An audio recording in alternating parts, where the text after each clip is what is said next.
Bienvenue dans Leadership Incarné, le podcast des entrepreneuses conscientes qui veulent amplifier leur impact et leur rayonnement à travers un business intègre, durable et rentable. Je m'appelle Luciana Calvetti et je suis moi-même entrepreneuse depuis 8 ans. Après avoir bâti un business de cœur rayonnant et prospère, et après avoir accompagné plusieurs centaines de femmes à travers mes programmes, formations et retraites, je suis ici pour t'aider à en faire autant à ta manière. À travers ces épisodes, je vais t'inviter à élever ta posture, structurer ton ambition et incarner un leadership mature pour déployer ta contribution avec cœur et stratégie.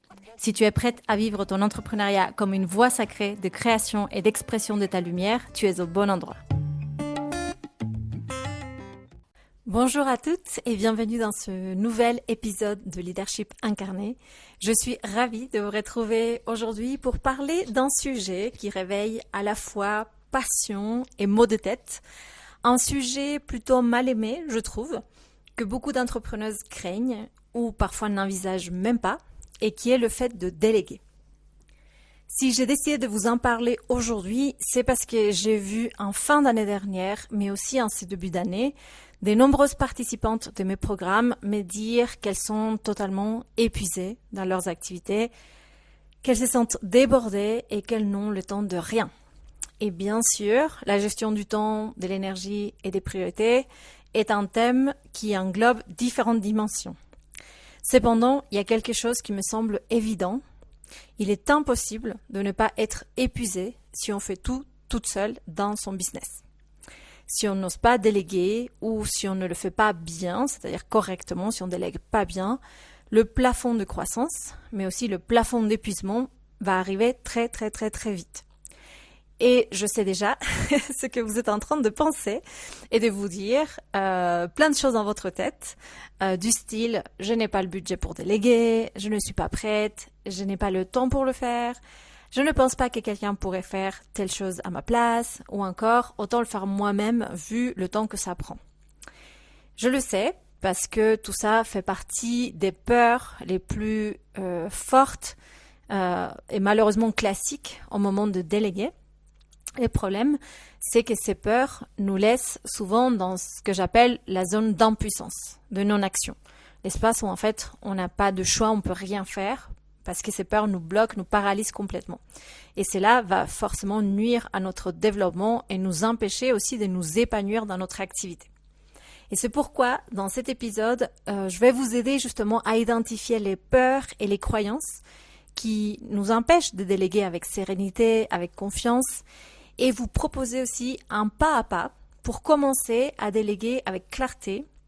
Puis on va parler de quelques défis qui sont propres à la délégation. Une fois qu'on a commencé à déléguer, les défis qu'on a besoin de traverser et qui vont en fait être aussi des énormes opportunités pour renforcer notre leadership et pour grandir intérieurement.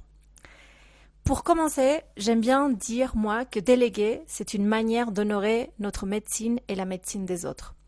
Je ne crois pas que la délégation soit seulement une question d'optimisation des tâches, de rentabilité ou d'efficacité. En tant que chef d'entreprise, déléguer, pour moi, c'est une façon de concevoir, de designer consciemment les contours de mon travail, de mon rôle, de choisir là où j'ai envie d'être, de faire ce que je me sens le plus capacité de faire, là où je me sens le mieux d'agir, là où j'ai l'impression que je peux apporter ma meilleure contribution. Et de me donner, grâce aux autres justement, suffisamment de temps et d'espace pour faire tout ça avec profondeur et avec excellence, c'est-à-dire être dans ma zone de génie. Ces dernières années, je suis passée d'une entrepreneuse qui fait tout dans son business, ou en tout cas qui sait tout faire, depuis la partie technique sur la plateforme de cours qu'on utilise, la réponse aux emails clients jusqu'au post Instagram. Je suis passée de ça à une posture où j'ai élevé mon rôle, où j'essaye, et de plus en plus c'est complètement la réalité. Aujourd'hui, je suis plus concentrée sur ma vision, les choix structurants, les choix stratégiques, la conception, l'animation de mes programmes et la création du contenu via ce podcast. En fait, année après année, je suis sortie peu à peu de l'opérationnel, qui est bien évidemment nécessaire pour soutenir un business, pour me concentrer là où je suis le plus utile, la plus pertinente et là où mon travail a le plus d'impact. Et pour moi, ça, c'est une manière d'honorer ma médecine et c'est aussi une manière de construire, de bâtir un travail, un rôle qui est épanouissant pour moi et que je fais avec plaisir, avec talent, j'espère aussi. Et je dis que c'est donc honorer ma médecine, mais c'est aussi honorer la médecine des autres. Pourquoi ? Parce que nous ne sommes pas toutes pareilles. Ce que moi j'aime faire pourrait par exemple être extrêmement stressant, voire super lourd pour quelqu'un d'autre.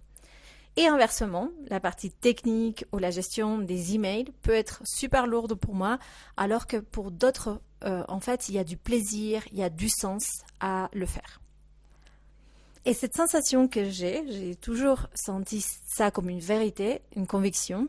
En fait, cette sensation, elle s'est confirmée il y a quelques semaines lors d'un entretien annuel avec une femme de mon équipe qui va reprendre bientôt le service client et la gestion des emails. Et je lui ai demandé comment elle voyait ce rôle.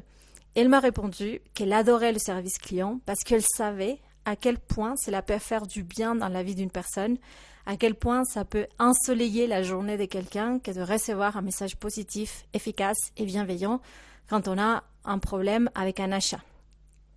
Donc, pour moi, on ne délègue pas parce qu'on veut simplement se décharger d'une tâche qu'on n'aime pas faire. On délègue aussi parce qu'on sait qu'il existe des personnes qui vont mettre plus d'amour, qui vont donner aussi du sens, qui vont mettre plus de cœur dans les tâches qui ne sont pas celles que nous, on préfère. Et qui vont ainsi aussi nous aider à nous libérer du temps pour mettre notre amour, notre sens et notre cœur dans ce qui est notre zone de génie. Et au-delà du fait d'honorer notre médecine et celle des autres, pour moi, déléguer, c'est un acte de leadership qui nous demande d'être dans notre puissance. Déléguer nous invite à structurer, à clarifier, définir, organiser, nous engager, trancher, assumer. Beaucoup d'entrepreneuses, j'ai l'impression, fuient ces responsabilités parce qu'elles pensent que cela va leur enlever de la fluidité ou de la liberté, cette fameuse liberté pour laquelle on s'élance tant de fois. Mais pour moi, c'est tout le contraire. La vraie liberté, elle vient de notre capacité à nous engager en faveur de nos rêves, de nos désirs et de nos objectifs. L'autre liberté, celle qui refuse l'engagement et la structure, pour moi, c'est un leurre. C'est une fuite en avant déguisée de liberté. Et j'ai déjà parlé de tout cela dans l'épisode 2 du podcast qui s'appelle justement « Le piège de la liberté, un frein pour ton expansion » que vous pouvez aller écouter juste après. Donc, au délégué nous demande en effet de prendre au sérieux notre activité et surtout notre rôle de leader. Ça va nous demander de tenir les délais sur lesquels on s'est engagé, de donner une direction à notre équipe. Et bien sûr, c'est plus confortable de se dire qu'en étant seul, on a, entre guillemets, la liberté de repousser un lancement, de finalement ne pas faire le plan qu'on avait dit qu'on ferait et sans rendre compte à personne. Mais encore une fois, est-ce que c'est vraiment ça la liberté ? Et surtout, qu'est-ce que ça dit de notre capacité à tenir notre parole et à nous engager en faveur de nos objectifs, des objectifs que nous nous sommes nous-mêmes fixés.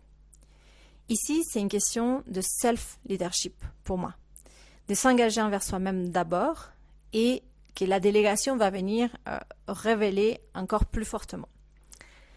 Maintenant, comment est-ce qu'on fait pour déléguer avec confiance et avec sérénité ? Moi, je vais vous donner 3 pas ou 3 étapes à suivre. Le premier, ça va être justement de questionner les croyances limitantes qui nous empêchent de déléguer. Le deuxième, ça va être de clarifier ce qu'on peut et ce qu'on veut déléguer vraiment. Et là, je vais vous donner encore un pas à pas avec les fondations. Et le troisième, c'est d'apprendre justement à traverser les défis de la délégation avec responsabilité et à comprendre aussi comment ces défis sont en fait ce qui forge notre leadership. Donc au premier pas, observer et questionner tes peurs et tes croyances limitantes sur la délégation. On va nommer juste 3, qui me semblent être 3 principales, mais il y en a beaucoup. La première croyance que j'entends, c'est « je n'ai pas le budget pour déléguer ». Et ici, j'ai envie de te proposer un changement de perspective.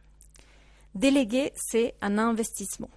Et la vraie question pour moi, c'est comment est-ce que le fait de me libérer par exemple 2 à 3 heures par semaine, va me permettre de créer plus de valeur et du coup plus de chiffre d'affaires.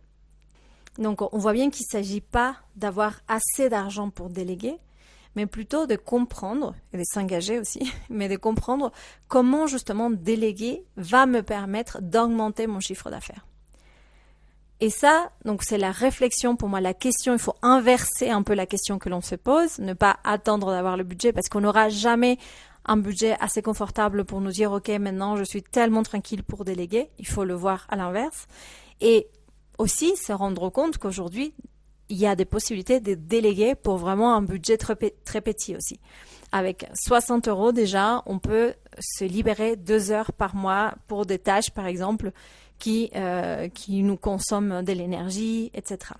Donc, bien évidemment, cet investissement qu'on fait à un moment donné n'est pas automatique. C'est pas je me libère 2 heures et tout de suite je crée ce chiffre d'affaires supplémentaire le même mois où j'ai délégué. Ça va demander un peu de temps. C'est un investissement qui demande un peu de temps, mais in fine et à la fin, le secret c'est de me dire comment le fait de me libérer me permet de créer plus de chiffre d'affaires.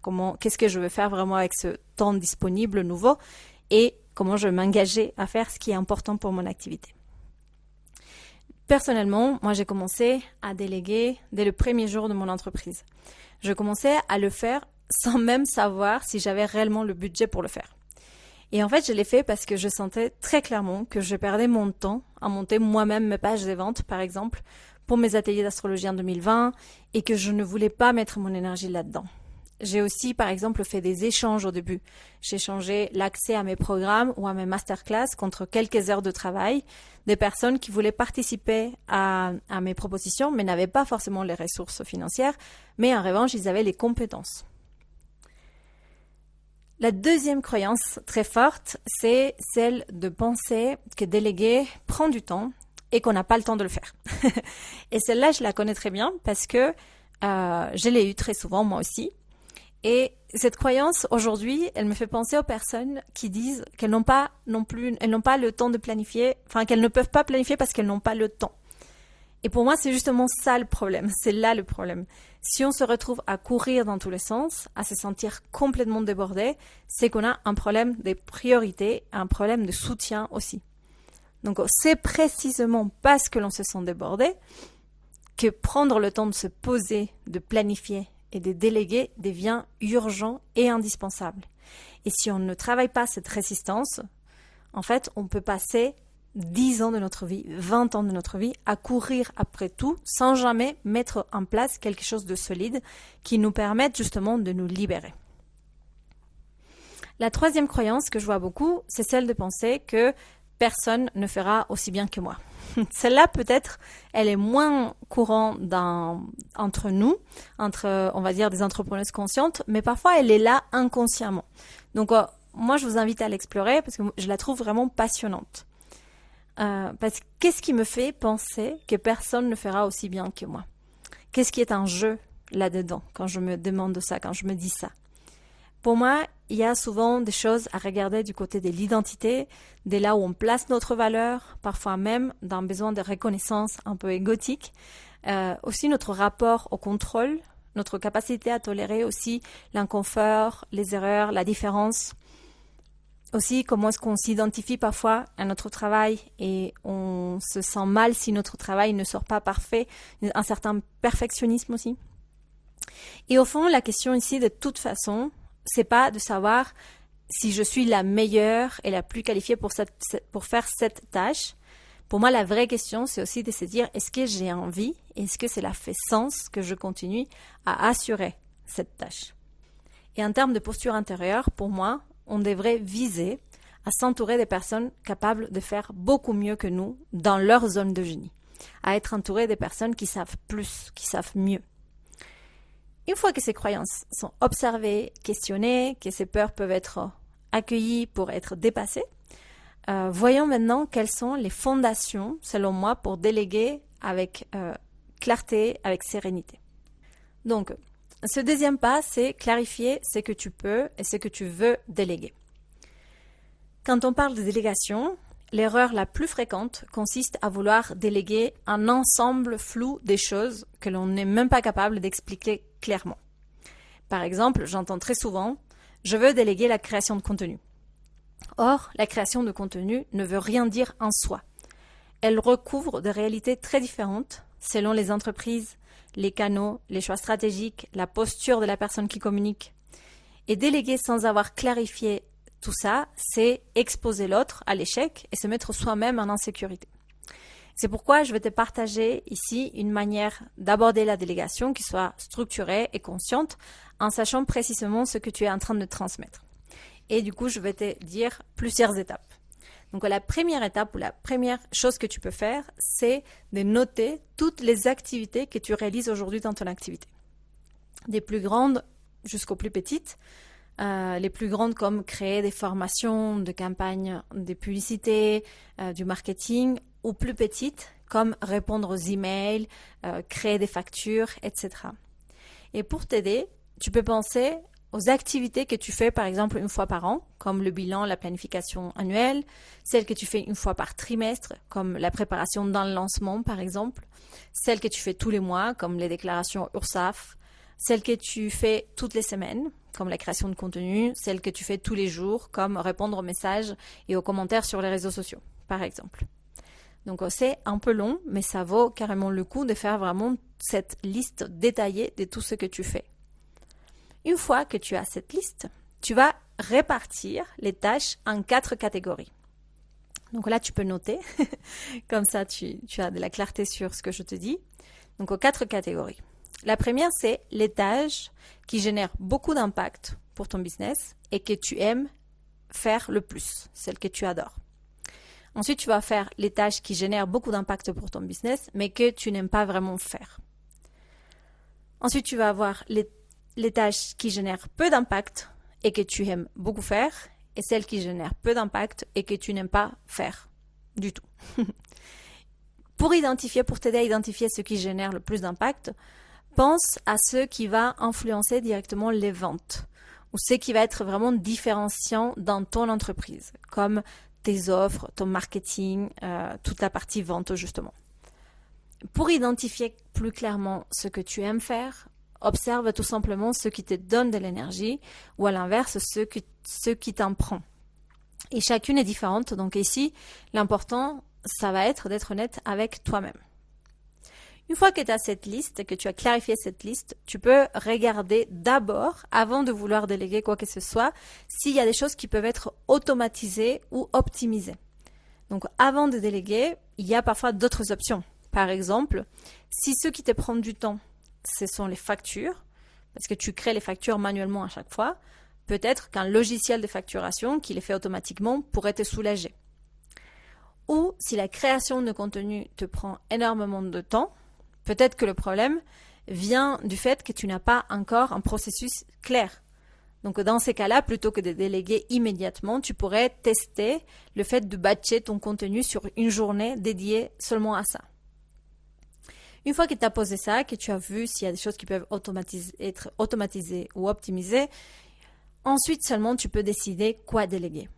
Ma recommandation, c'est de commencer par les tâches qui génèrent peu d'impact pour ton business et que tu n'aimes pas faire. Car c'est souvent ça, ces tâches-là sont souvent celles qui te drainent le plus. Et l'objectif, c'est qu'à terme, tu puisses te concentrer sur le cadran, on va dire, sur la catégorie des tâches qui génèrent le plus d'impact pour ton business et qui génèrent le plus de plaisir parce que ce sont celles que tu aimes le plus. Et ici, il n'y a pas de formule magique. C'est normal aussi de sentir qu'on n'est pas encore assez prête, qu'on n'a pas encore assez de budget pour déléguer et tout en sachant qu'on a besoin de déléguer pour créer plus de valeur et plus de chiffre d'affaires. Donc c'est vraiment ici un peu l'histoire de la poule et de l'œuf qui vient d'abord. Mais en tout cas, moi je t'invite vraiment aussi à oser prendre des risques conscients, pas des risques inconscients, mais des risques conscients. Et de vraiment revenir à cette question que je te disais, comment est-ce que le fait de me libérer X heures par semaine ou par mois va me permettre d'augmenter mon chiffre d'affaires. Et enfin, le troisième pas pour déléguer avec confiance, c'est pour moi le fait d'apprendre à traverser les défis comme autant de manières de renforcer ton leadership. Je vais faire plus court ici parce que je sens que l'épisode est déjà assez long et je me rends compte en fait que la délégation mériterait à elle seule une série d'épisodes une série entière d'épisodes. Donc d'ailleurs, dites-moi si cela vous intéresse et quelles sont vos questions par rapport à ça. Mais ici, ce que je veux te dire, c'est qu'une fois que l'on a commencé à déléguer, des nouveaux défis vont apparaître, forcément. Et tous ces défis-là sont des formidables opportunités pour renforcer notre leadership et nous invitent justement à nous positionner davantage dans notre puissance. Déléguer va nous demander des vraies compétences de leadership, pas seulement une posture et pas seulement une envie d'être leader, c'est des vraies compétences de leadership. Apprendre à structurer un projet, à poser un cadre clair pour nos collaboratrices, à formuler nos besoins et nos demandes avec assertivité, à dire quand quelque chose ne va pas, y compris lorsqu'il y a des erreurs. Et ça va nous demander aussi d'accueillir des émotions plus ou moins intenses qui vont émerger dans la relation, forcément, et qui en fait sont souvent des indicateurs d'empreintes émotionnelles plus anciennes. Donc la délégation, ça va aussi être une opportunité précieuse pour grandir au niveau vraiment personnel, pour nous observer, pour rendre conscient l'inconscient et nous impuissancer. Pour moi, c'est aussi une opportunité immense de nous sentir soutenus, entourés, appuyés dans notre mission, d'apprendre à recevoir et à avancer vers notre vision sans nous épuiser. Et cela peut devenir une grande source de plaisir et de satisfaction pour nous comme pour les autres. Et j'aimerais terminer par une anecdote qui m'a profondément touchée récemment lors de notre réunion de bilan 2025 avec une personne de mon équipe. Elle m'a confié en fait qu'elle s'était sentie soutenue, accueillie et entourée par l'équipe pendant l'année qui était peut-être l'année la plus difficile de sa vie car elle a traversé un processus personnel très très douloureux. Et elle m'a aussi dit que le simple fait de se connecter à l'énergie que nous transmettons à travers nos communications et nos programmes l'avait aidé à tenir dans les moments les plus difficiles. Et c'est exactement ça qui me porte moi le plus dans la création d'une équipe et d'un projet collectif. C'est le fait de créer aussi des environnements de travail qui soient flexibles, qui soient sains, où les émotions ont leur place, où l'on se sent accueilli, soutenu et reconnu. Merci beaucoup de m'avoir écouté et si tu as aimé ce podcast, je t'invite à lui laisser 5 étoiles sur ta plateforme d'écoute préférée. Je serai aussi ravie de lire tes commentaires. Et si tu veux aller plus loin, tu peux télécharger mon guide gratuit « Mieux servir le monde avec ta médecine de cœur » dont tu trouveras le lien en description.